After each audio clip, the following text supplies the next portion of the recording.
My name's Naomi-Aisha. I like writing, which is kind of boring. I like reading. I don't have a job.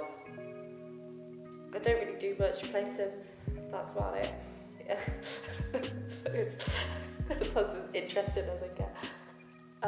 So my mental health has always been a bit like rocky.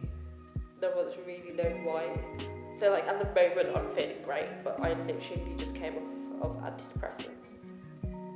Only like not by choice though. Like so it wasn't like I got better and I was coming off of them. It was they weren't really working. They were making me really weird. They were affecting my work and my mood too much. So I just came off of them. Doctor's orders, but yeah, just stopped taking them. Well, no, you're supposed to wean off of them, but I did just stop taking them. But other than that, I'm okay. Apart from like so currently being like examined for like autism. I'm on the autistic spectrum apparently, which makes sense looking into it. But that can also affect my mental health quite a lot, and it also can like make it really hard for me to deal with situations which can impact my mental health, which can like make it a lot worse. So like I play a lot of Sims, like that's how I spend most of my time, like trying to de-stress. Or I have like a blog where I just like write when I'm like feeling really, really stressed, and I find writing helps me like get it out and I feel a lot better. I think that's about it. Like I'm doing this thing at the moment called Confessions of 2020, and it's just like I'll just think of something if I'm feeling it in that moment. Instead of overthinking it, I'll just write it and I'll just post it. And I find that like I really like doing that because it's like I'm not constantly thinking about it and just being like, how do I say this, or just not saying anything, and it just kind of gets out there, and then it's like I've said it, it's out there, it's done, and I can move past it then. I think like I feel like everyone talks about mental health and it's like, oh yeah, like especially when like a celebrity dies, it's like, oh my god, like talk out when you're upset, blah blah blah, and then that's it. And I'm like, okay, cool. And it's just like, obviously like everyone can be in that position, but like just be like, oh, talk out, like that's not really going to do anything. I feel like even though there are professionals, I feel like people, because I know it's not always obvious, but there are telltale signs, and people, I think there should be like something that people do, like some kind of course to help people like pick up these kind of signs, to then tell people to go and get help. Because like I just think just be like, oh, talk out. Well, like in my case, like I'm depressed. So just be like, oh, just talk about it. It doesn't really work. Like it needs to be more than that, I think. And especially with what I'm going through right now with the whole autism spectrum thing. I've always heard of autism, didn't know what it was. People always think of it as a like a physical thing. Sometimes you can physically see someone's autistic, which isn't always the case, which irritates me because people are like, oh, you don't look autistic. And I'm like, well, not everyone's the same. Doesn't mean that like I'm not on the spectrum, because I get that quite a lot lately, that I've started speaking about it. But like it's hard because you will do certain things and you'll feel certain ways and you'll like try and deal with things, and people will be like, you're overreacting, or you'll be like, why am I acting like this, or you come over a situation and you start getting really upset, and then you kind of just find out it's not your fault, and like that is like within itself is a massive like pressure off, because if you have all of these issues and all of these things happening to you and you're blaming yourself, that can really negatively impact your mental health. Whereas from finding out what was wrong with me, I think since then I've felt a lot better, because I realised it's not my fault and there are ways to manage it and I can get past it. So I think like mental health awareness is important. I think people need to talk about the different kinds of mental health.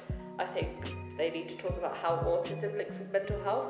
I think there's probably a lot more people in this world that are on the spectrum and have no idea, and I was just probably just punishing themselves, and it's like not fair really. I waited 6 months for therapy, in which so I went for a really bad situation last year, and the doctors knew about it, and they were like, it's fine, like we can help you, but in therapy.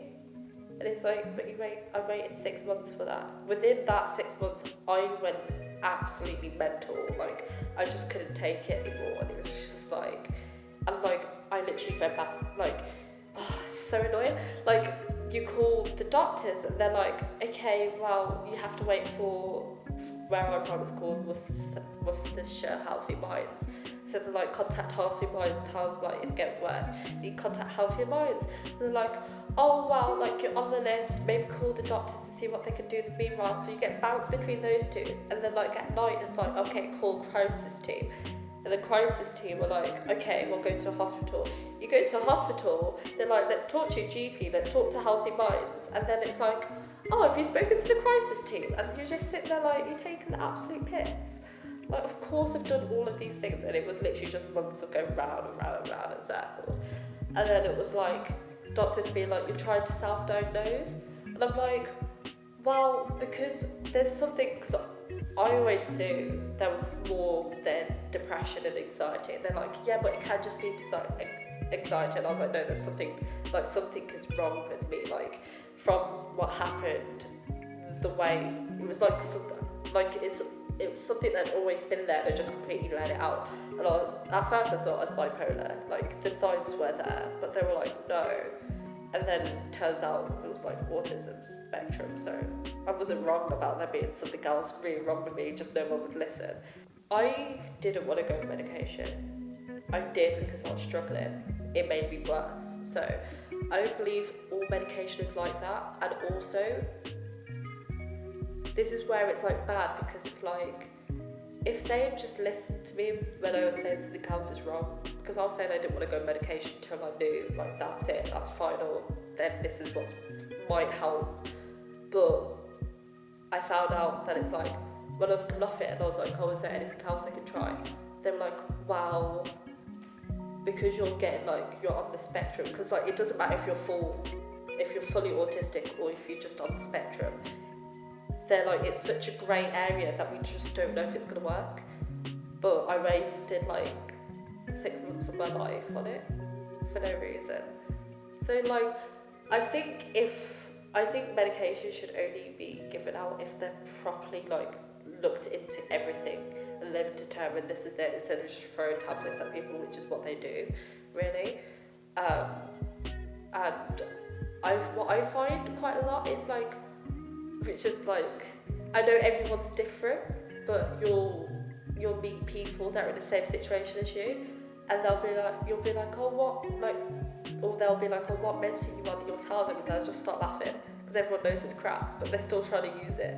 And I'm like, I know everyone is different, but like, really, like, if you're having that many complaints, just move on, pick something else. So I think it depends on what medication and if enough like background's gone into the person.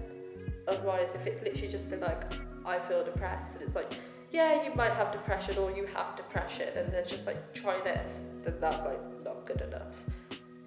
I think the thing that helped me the most probably is my blog. So I would say like, find something just to hold on to, because I think I spiraled most in the months I stopped writing, and then I got back on it, and I only got back on it in like January, but like I've started feeling better. Like, it could be a number of different things, but I think everything collectively has made me start feeling better.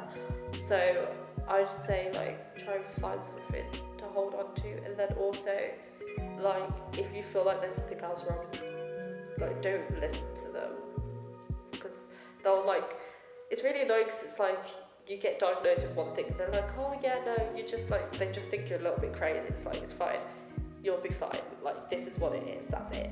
Whereas like, you know you, and you know something's wrong, and like I always knew something was wrong, and I always thought it was just depression. But like the more things started happening, the more I was like, something isn't right. And you just like, everyone knows themselves, and no one can tell you how to feel, and it's just like best just to like take their advice but still push for what you need.